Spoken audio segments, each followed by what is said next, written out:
Somalia has been racked by instability and violence since the overthrow of the military dictator Mohammed Siad Barre more than 2 decades ago. But one region has managed to avoid much of the chaos. Somaliland has been independent since it broke away from Somalia in 1991. Since then, the region has formed its own democratic government and started its own currency.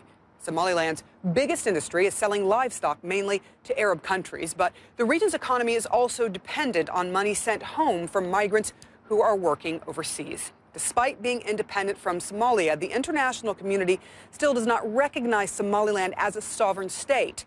Mohammed Yonis, Somaliland's Minister of Foreign Affairs, has joined us now today, live from our London studios. Thank you so much, sir, for being on the show today. We do want to talk to you about why it is that you feel it's so important and that for Somaliland to be recognized as a sovereign state. What exactly will this do for the people of Somaliland? I think this is extremely important for the people of Somaliland, and Somaliland has managed to be stable, to be safe, and to be part of the international community. We have done all of the requirements that's needed to become a democratic state. And I think it is important for the world to recognize Somaliland because we could contribute a lot in terms of issues related to security, to piracy, to terrorism. And Somaliland has done well over the years and proved to be a worthwhile nation that can contribute to the development of the continent and that of the region. Yes, and at the moment you are autonomous, but you are not a sovereign state. I do want to go back to something you talked about, piracy, militancy. A UN envoy did come to Somaliland last year, I believe, and it called it, quote, an island of relative peace and stability in an insecure region. How much has Somaliland managed to deal with the insurgencies such as al-Shabaab and piracy that exist in the region, and how much has it affected Somaliland?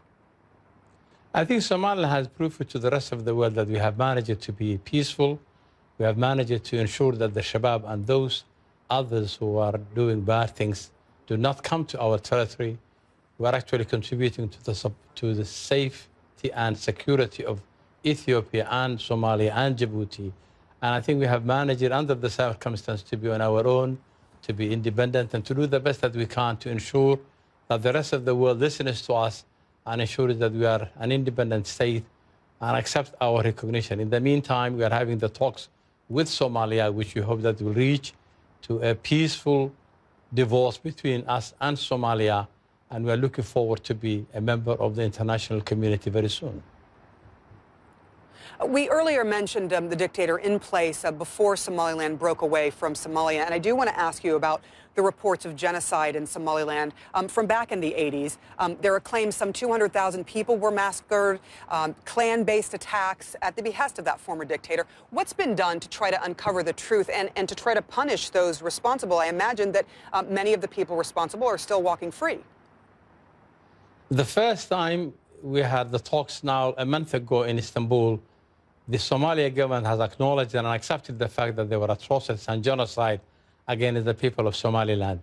And they have accepted in writing during the talks of last month that the regime of Siad Barre has committed crimes against humanity. There was genocide. And we do hope one of these days that those who have committed those crimes would be brought to justice. Yes, a lot of people say the first step is the acceptance that it did happen. We thank you so much, Mohammed Yonis, Somaliland's Minister of Foreign Affairs, joining us live from London. We appreciate your time. Thank you very much for giving me the time. Thank you so much. You're welcome. And coming up.